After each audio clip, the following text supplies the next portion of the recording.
O que nos últimos tempos mais surpreenderam vocês aí no sentido de startups e de inovação? Acho que o grande ponto que a gente tem na cabeça, quando a gente fala de inovação, a gente pensa em um aplicativo, alguma coisa inteiramente ligada à tecnologia, né? Eu acho que a grande inovação que acontece, está acontecendo no mundo dos negócios como um todo, é como que a gente pega essas coisas, essas inovações que as startups criaram, que o mundo da internet criou e traz para os negócios tradicionais. É aí que a gente vai ter o grande salto de produtividade, que hoje são 650 mil empresas médias no Brasil. Então, quando essas empresas pegam, por exemplo, o jeito que a Disney encanta os clientes dela e coloca ali no supermercado lá de Rondonópolis, a inovação que isso traz. Você tá falando de um caso real, né? Isso no G4 a gente tem alguns casos. Porque eu sei de vocês que vocês pegaram, por exemplo, o case da Disney, né, a gigante do entretenimento, e usaram em empresas médias no Brasil.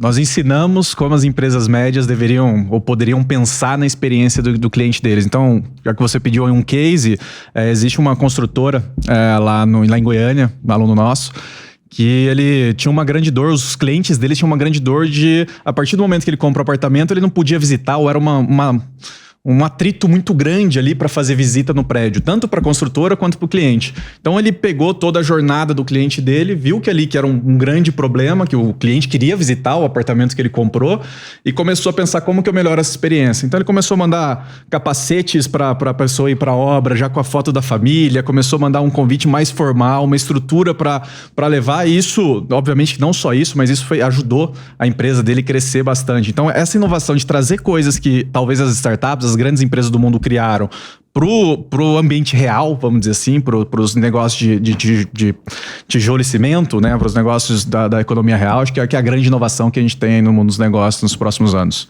Bom, deixa eu chamar o João aqui, porque é o seguinte, o investimento, o João acompanha startup há muitos anos, né? Teve uma explosão de investimentos, principalmente estrangeiros, nas nossas startups brasileiras aqui. Em 2021, por exemplo, isso ultrapassou 50 bilhões de reais, quase 200% superior ao ano de 2020. Agora, ano passado, as coisas mudaram um pouco, né? Eu dei esse dado aí dos novos unicórnios que apareceram no Brasil, muito por conta dos investimentos, né? A gente tá falando de 50 bilhões de reais.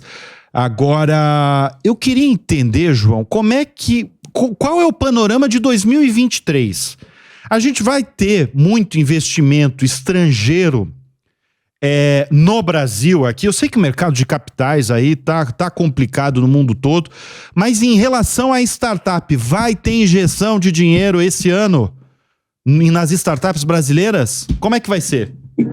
Então, Bruno, assim, eu participo desse mercado desde 2012, como você falou, né? Então, era um mercado muito pequeno, né? Eram poucos players, você tinha 4 grandes fundos, né, que investiam no mercado, pouco player gringo. E o que a gente viu que ao longo desses anos o mercado se profissionalizou, né? Se profissionalizou de uma forma que você hoje tem capital para todos os estágios de investimento, né, em abundância. O ano passado, né, foi um ano interessante, porque você teve esse boom de investimento, né? Você teve no início do ano um boom de valuations, né? Então, assim, o preço das startups explodiram, muito aí com a participação de alguns players estrangeiros, né, como o SoftBank, que foi um grande investidor nesse mercado. Mas ao longo desse ano de 2022 aconteceram algumas coisas interessantes, né? O cenário macro global piorou muito, né? Você tem um cenário de inflação global que está sendo aí combatido com aperto monetário, né? Aumento de taxa de juros. E isso diminui o apetite para risco dos grandes investidores e reduz o capital disponível para a nossa ponta da pirâmide, né? Que eu diria que assim, o venture capital é o capital mais arriscado, né? E a gente precisa de capital a longo prazo. Então, a nossa projeção aqui é que o ano de 2023 não seja um ano, né, tão próspero como 2022 em termos de capital e liquidez. É algo que a gente ainda vai ter que ver esse cenário de inflação se corrigir, a gente vai ter que ver aonde que essas taxas de juros vão chegar. A gente chega também num cenário aí político, né, que a gente tem um pouco de incerteza sobre o que vai acontecer. Então, assim, investimento de longo prazo sofre bastante com isso.